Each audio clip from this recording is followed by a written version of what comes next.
নমস্কাৰ, এই মুহূৰ্তত ৰাজ্যবাসীৰ বাবে ওলাই আহিছে কেইবাটাও গুৰুত্বপূৰ্ণ খবৰ। এই মুহূৰ্তৰ প্ৰথমটো গুৰুত্বপূৰ্ণ খবৰটো হৈছে দেশৰ দৰিদ্ৰ আৰু মধ্যবিত্তৰ বাবে ভাল খবৰ। আহি আছে প্ৰধানমন্ত্ৰী সূৰ্যোদয়া আঁচনি। আঁচনিয়ে সামৰি ল'ব 1 কোটি পৰিয়ালক। 1 কোটি পৰিয়ালক প্ৰদান কৰা হ'ব সৌৰ পেনেল। লাভ কৰিব 300 ইউনিট বিনামূলীয়া সৌৰ বিদ্যুৎ। শীঘ্ৰে গ্ৰহণ কৰা হ'ব ঘৰ ঘৰ সোলাৰৰ কাৰ্যসূচী, যাৰ ফলত সম্পূৰ্ণ শূন্য হ'ব বিদ্যুতৰ বিল। দেশৰ দৰিদ্ৰ আৰু মধ্যবিত্তৰ বাবে এয়া এক ডাঙৰ খবৰ। এই মুহূৰ্তৰ দ্বিতীয়টো গুৰুত্বপূৰ্ণ খবৰটো হৈছে ৰাজ্যত পৰিছে প্ৰচণ্ড শীত।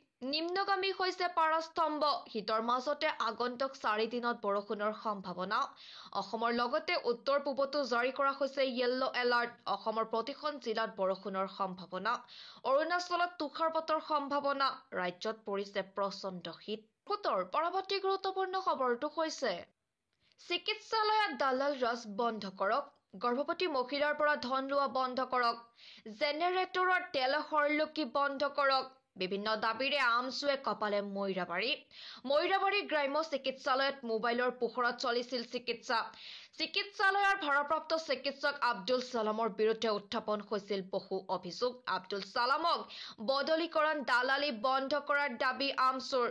মুখ্যমন্ত্ৰীলৈ প্ৰেৰণ কৰিলে 21 দফীয়া স্মাৰক পত্ৰ। ব্যৱস্থা গ্ৰহণ নকৰিলে গণতান্ত্ৰিক আন্দোলনৰ হুংকাৰ প্ৰদান কৰিছে।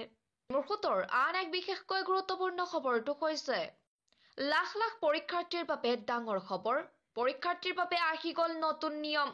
নিযুক্তি প্ৰক্ৰিয়াৰ ক্ষেত্ৰতো কঠোৰ নিয়ম। অসৎ উপায় অৱলম্বন কৰিলেই বিহা হ'ব কঠোৰ শাস্তি। পৰীক্ষাত নকল কৰিলেই বিপদত পৰিব পৰীক্ষাৰ্থী। নকল কৰিলে 3 বছৰ পৰ্যন্ত হ'ব কাৰাদণ্ড।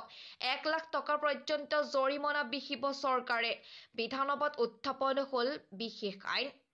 পৰীক্ষা নিকা কৰিবৰ বাবে চৰকাৰে আনিব বিশেষ আইন। সকলো ধৰণৰ পৰীক্ষা স্বচ্ছতা অনাৰ বাবে চৰকাৰৰ বৃহৎ পদক্ষেপ। পৰীক্ষাৰ্থীয়ে অসৎ উপায় অৱলম্বন কৰিলেই যাব লাগিব জেললৈ। অসৎ পন্থা নিৰ্মূল কৰিবৰ বাবে চৰকাৰৰ এই বিশেষ ব্যৱস্থা। লাখ লাখ পৰীক্ষাৰ্থীৰ বাবে এয়া এক ডাঙৰ খবৰ। এই মুহূৰ্তৰ পৰৱৰ্তী গুৰুত্বপূৰ্ণ খবৰটো হৈছে লোকসভা নিৰ্বাচনৰ পূৰ্বে প্ৰকাশ পালে ভোটাৰ তালিকা। নতুন তালিকাৰ পৰা কৰ্তন হৈছে বহু ভোটাৰৰ নাম। আপোনাৰ নাম এই তালিকাত আছেনে? আজিয়েই কৰক পৰীক্ষা। ঘৰতে থাকি মোবাইল ফোনৰ জৰিয়তে চাব পাৰিব আপোনাৰ নাম। 3টা প্ৰক্ৰিয়াৰে চাব পাৰিব আপোনাৰ নাম। খুলি লওক ভোটাৰ পৰ্টেল ছাইট। আপোনাৰ নাম, ঠিকনা আৰু জন্মৰ তাৰিখেৰে সন্ধান কৰক সবিশেষ। ভোটাৰ কাৰ্ডৰ নম্বৰৰ জৰিয়তেও লাভ কৰিব সন্ধান। পঞ্জীয়নভুক্ত মোবাইল নম্বৰৰ সহায়তো কৰিব পাৰিব সন্ধান। এপিকৰ জৰিয়তে চাব পাৰিব ভোটাৰ তালিকাত নিজৰ নাম। লোকসভা নিৰ্বাচনৰ পূৰ্বে প্ৰকাশ পাইছে ভোটাৰ তালিকা। এই মুহূৰ্তৰ আন এক বিশেষকৈ গুৰুত্বপূৰ্ণ খবৰটো হৈছে ভাড়াৰ নামত গ্ৰাহকক হাৰাশাস্তি কৰিব নোৱাৰিব কেব চালকে। ন্যূনতম ভাড়া নিৰ্ধাৰণ কৰি দিছে কেব চালকৰ বাবে। যাত্ৰীৰ পৰা অধিক ভাড়া বিচাৰিব নোৱাৰিব উবেৰ, অলা, টেক্সি চালকে। সকলো কেবৰ বাবে সমান ভাড়া নিৰ্ধাৰণ। 10 লাখ টকাৰ তলৰ কেবত অধিকতম ভাড়া 100 টকা। 10 পৰা 15 লাখ টকীয়া কেবত অধিকতম ভাড়া হৈছে 115 টকা। নিৰ্ধাৰিত কিলোমিটাৰতকৈ অধিক যাত্ৰা কৰিলে ভৰিব লাগিব অতিৰিক্ত ধন।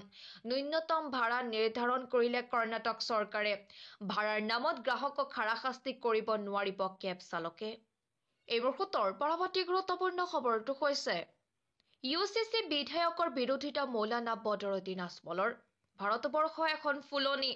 বাগিচাত বা ফুলনিত এপাহ ফুল থাকিলে ভাল নেদেখি। ঠিক একেদৰে ভাৰতত বিভিন্ন ধৰ্মৰ লোকে বসবাস কৰে। ভাৰতত পূজাও হয়, ঈদো হয়। এয়া ভাৰতৰ সৌন্দৰ্য। পুৰুষ মহিলা সকলোকে যদি সমান কৰি দিয়ে কেনেকৈ হ'ব? ওপৰৰ জনে পুৰুষ বা মহিলাৰ সৃষ্টি নকৰিলেহেঁতেন। সকলো পুৰুষ হ'লহেঁতেন নাইবা সকলোৱেই মহিলা হ'লহেঁতেন। উন্নয়ন কৰিব নোৱাৰাৰ বাবে চমক সৃষ্টি কৰা হৈছে। ইয়াৰ বাবে অনা হৈছে UCC বিধেয়ক। অসমৰ মুখ্যমন্ত্ৰী হিমন্ত বিশ্ব শৰ্মায়ো এই কামেই কৰে। জনতাক বিপথে পৰিচালিত কৰিবলৈ এনে কাম কৰা হয়। এই একে উদ্দেশ্যৰে UCC অনা হৈছে। নৰেন্দ্ৰ মোদীক ভাল লগাবলৈ অনা হৈছে UCC। UCC দেশত বলবৎ হ'ব নালাগে।